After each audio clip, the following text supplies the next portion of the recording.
Unti-unti nang umiingay ang usap-usapan tungkol sa bagong Netflix Philippines original series na Balaraw na pagbibidahan ni Janine Gutierrez, Charlie Dizon at batikang aktres na si Agot Isidro.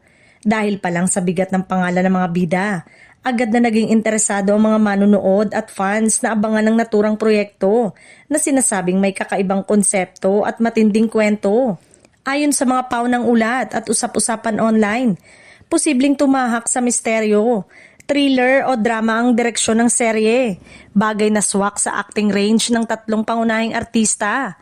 Kilala si Janine sa mga seryosong role at emosyonal na pagganap, habang si Charlie naman ay hinangaan sa kanyang natural at intense na acting style. Samantala, siguradong magdadagdag ng lalim at bigat sa storya ang veteranang aktres na si Agot Isidro. Bagamat wala pang inilalabas na opisyal na sinopsis ang Netflix sa ngayon, lalong naging usap-usapan ng Balaraw dahil sa kombinasyon ng mga artistang may matitibay na kredibilidad sa industriya. Marami ang naniniwalang magiging isang matapang at makabuluhang proyekto ito, lalo na't patuloy ang pag-angat ng kalidad ng mga Filipino original series sa streaming platform. Sa social media, agad ding naglabasan ng iba't ibang reaksyon mula sa netizen na excited makita ang tambalan at acting showdown ng mga pangunahing bida.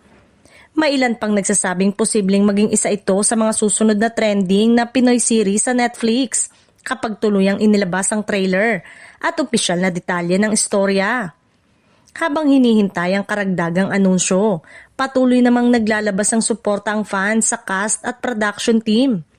Marami ang umaasang magiging kakaiba ang tema at presentasyon ng Balaraw, lalo na't dumarami na rin ang Filipino series na nakakuha ng pansin, hindi lang sa lokal kundi maging sa international audience. Sa ngayon, wala pang kumpirmadong petsa ng pagpapalabas ito. Ngunit inaasang maglalabas ng higit pang impormasyon ng Netflix sa mga susunod na buwan. Abangan ang mga opisyal na teaser, full cast announcement at story reveal na tiyak na magbibigay pa ng dagdag na excitement sa mga manunood na sabik sa panibagong dekalibring Pinoy series.